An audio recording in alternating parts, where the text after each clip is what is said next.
नमस्कार बच्चों। हाय, हेलो, आदाब, सत श्री अकाल।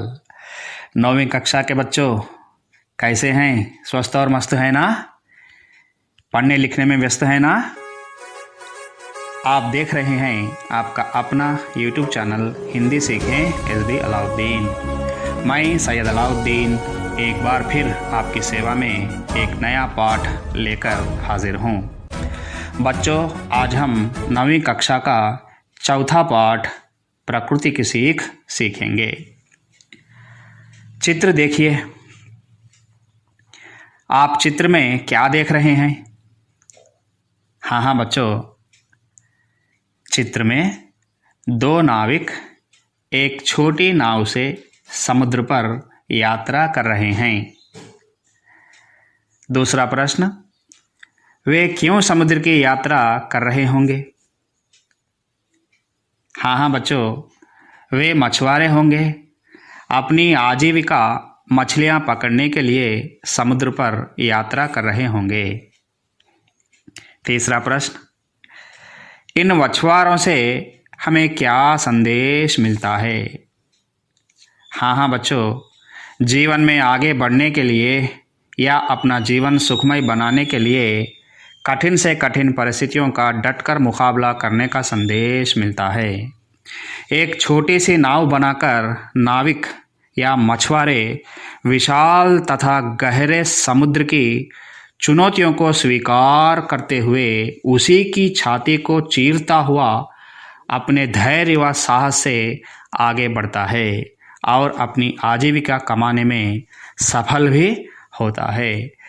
बच्चों, हमें हर हाल में जीवन की चुनौतियों को स्वीकार कर आगे बढ़ते रहना चाहिए।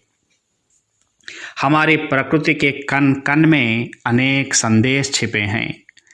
पर्वत, नदियाँ, झरने, पेड़, फूल, समुद्र आदि हमसे कुछ कहते हैं। इनके संदेशों से हम अपनी सारी कठिनाइयों को दूर कर सकते हैं और अपना जीवन सफल बना सकते हैं। बच्चों, प्रकृति की सीख भी एक ऐसी ही कविता है। इस कविता के कवि श्री सोहनलाल द्विवेदी जी हैं। इनका जन्म 22 फरवरी 1906 में बिंद की फतेहपुर उत्तर प्रदेश में हुआ था। 1988 में आपका निधन हुआ था। आपकी प्रसिद्ध रचना सेवाग्राम है। आप भारत के पद्मश्री पुरस्कार से भी सम्मानित किए गए थे। आइए बच्चों, सीखेंगे प्रकृति हमें क्या सीख देती है। पर्वत कहता शीश उठाकर तुम भी ऊंचे बन जाओ, सागर कहता है लहरा कर मन में गहराई लाओ। पर्वत कहता शीश उठाकर तुम भी ऊंचे बन जाओ, सागर कहता है लहरा कर मन में गहराई लाओ। पर्वत कहता शीश उठाकर तुम भी ऊंचे बन जाओ, सागर कहता है लहरा कर मन में गहराई लाओ। आइए बच्चों, नए शब्दों के अर्थ जानेंगे। पर्वत, पहाड़, पर्वतमु, शीश, सर, तला। शीश उठाना, गर्व करना, गर्व पड़ुटा। ऊंचे बनना, उन्नत स्थान पर अलंकृत होना, ఉన్నత స్థానాన్ని అలంకరించుట। सागर, समुद्र, समुद्रमु। मन में गहराई लाना, गौर से विचार करना, लोतुगा आलोचिंచుట। बच्चों, इस पहले पद्य का भाव इस प्रकार है। प्रकृति के तत्व में पर्वत सिर उठाकर हमसे कहता है कि तुम भी मेरे समान ऊंचे बन जाओ। यानी बच्चों, अपनी लगन तथा कठोर परिश्रम से पढ़ाई करके समाज में उन्नत स्थान पर अलंकृत हो जाओ। सागर हमें महान और गंभीर होने, अपने मन में गहराई लाकर विचारशील तथा चिंतक बनने की प्रेरणा देता है। పిల్లలు, పర్వతం మనకు తల ఎత్తుకొని గర్వంగా బతికే, సముద్రము లోతుగా ఆలోచించి మంచి చెడులను తెలుసుకోమని ప్రేరణ ఇస్తున్నాయి। बच्चों, प्रश्नों के उत्तर दीजिए। पर्वत हमें क्या प्रेरणा देता है? हाँ हाँ बच्चों, आप सही सोच रहे हैं। पर्वत हमें शीश उठाकर ऊंचे बनने की प्रेरणा देता है। दूसरा प्रश्न है बच्चों, मन में गहराई लाने का अर्थ क्या है? हाँ हाँ बच्चों, मन में गहराई लाने का अर्थ है गौर से विचार करना, आत्मचिंतन करना या विचारशील बनना। आइए बच्चों, दूसरे पद्य का मधुर गायन सुनेंगे। समझ रहे हो क्या कहती है, उठ उठ गिर कर तरल तरंग, भर लो अपने मन में मीठे मीठे मृदुल उमंग। समझ रहे हो क्या कहती है, उठ उठ गिर गिर तरल तरंग, भर लो अपने मन में मीठी मीठी मृदुल उमंग। समझ रहे हो क्या कहती है, उठ उठ गिर गिर तरल तरंग, भर लो अपने मन में मीठी मीठी मृदुल उमंग। नए शब्दों के अर्थ जानेंगे। तरल चंचल, चंचलमैना, तरंग लहर, अला, उमंग उत्साह, जोश, उत्साहमु। बच्चों, इस दूसरे पद्य का भाव इस प्रकार है। क्या तुम समझ पा रहे हो कि पानी की यह भीगी चंचल तरंग ऊपर उठ उठकर फिर नीचे गिर गिर कर हमें क्या संदेश दे रही है? यह लहर कह रही है कि तुम अपने मन में मधुर उत्साह भर लो। बच्चों, ये पंक्तियाँ उन लोगों के लिए कही गई हैं जो अपने जीवन से निराश और दुखी हैं। हमारा जीवन आशा, निराशा और सुख दुखों का संगम है। जो व्यक्ति निराश रहता है, जिसकी उमंग समाप्त हो गई हो, उन्हें समुद्र की चंचल तरंगों से उन दुखियों को समझाने का सफल प्रयत्न यहाँ किया गया है।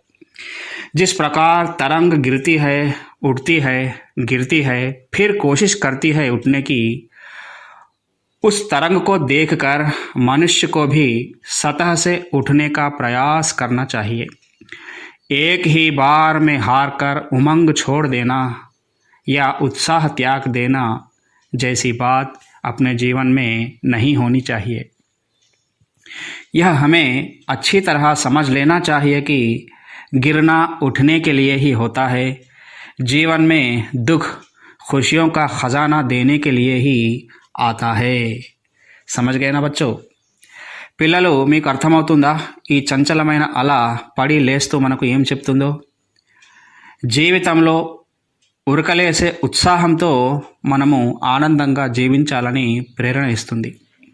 నిరాశావాదులు దుఃఖసాగరంలో మునిగి తేలుతున్నటువంటి వారు ఈ అలలను చూసి పడడము లేవడం కొరకే అనేటటువంటి సత్యాన్ని గ్రహించాలి. జీవితంలో దుఃఖం అనేది ఆనందాలతో మనల్ని నింపివేయడానికే వస్తుందని గ్రహించాలి. बच्चों, प्रश्नों के उत्तर दीजिए। लहर हमसे क्या कहती है? हाँ हाँ बच्चों, आप ठीक सोच रहे हैं। लहर हमसे जीवन में मधुर उत्साह भर लेने की बात कहती है। आइए बच्चों, तीसरे पद्य का मधुर गायन सुनेंगे।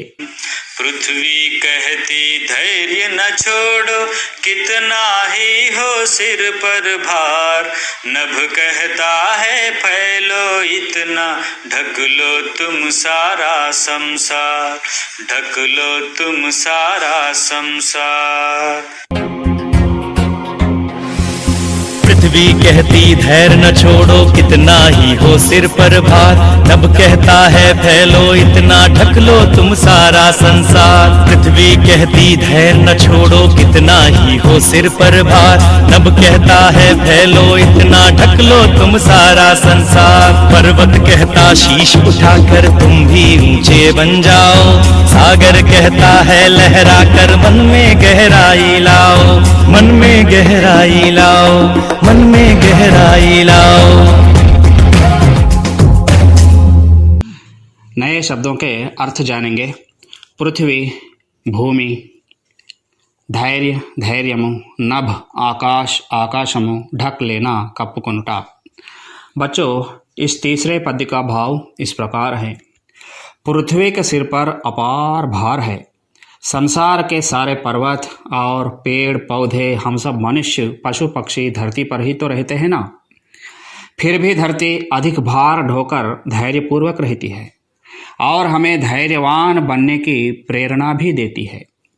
आकाश भी संसार को ढक लेने के लिए प्रोत्साहित करता है, अर्थात व्यक्तित्व को महान बनाने की, अपने यश को सारे संसार में फैलाने की ప్రేరణ देता है।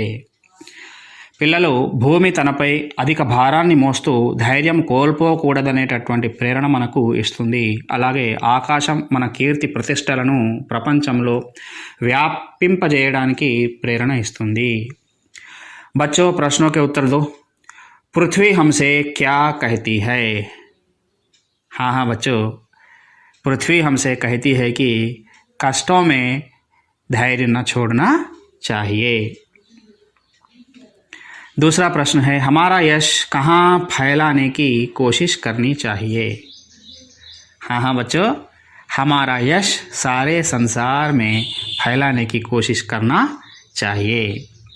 भाषा के बाद विलोम शब्द देखते हैं। न्याय, अन्याय, धैर्य, अधैर्य, हिंसा, अहिंसा, शांति, अशांति, यश, अपयश, धर्म, अधर्म, गौरव, अगौरव, सत्य, असत्य। बच्चों, कुछ शब्दों को प्रत्यय जोड़ना सीखेंगे। इक प्रत्यय हिंदी में बहुत महत्वपूर्ण है। इक प्रत्यय कैसे जोड़ा जाता है, जोड़ने पर शब्द के स्वरूप में क्या अंतर आता है देखेंगे। वर्ष एक वार्षिक, मास एक मासिक, दिन एक दैनिक, उत्साह एक औत्साहिक, इतिहास एक ऐतिहासिक, उपचार एक औपचारिक, नीति एक नैतिक, मूल एक मौलिक, इच्छा एक ऐच्छिक, परंपरा एक पारंपरिक। बच्चों, इस वीडियो को लाइक, सब्सक्राइब और अपने दोस्तों को शेयर ज़रूर कीजिए। मैं सैयद अलाउद्दीन एक नए पाठ के साथ आपकी सेवा में बहुत जल्दी ही उपस्थित हो जाऊंगा। तब तक के लिए धन्यवाद। खुदा हाफिज़।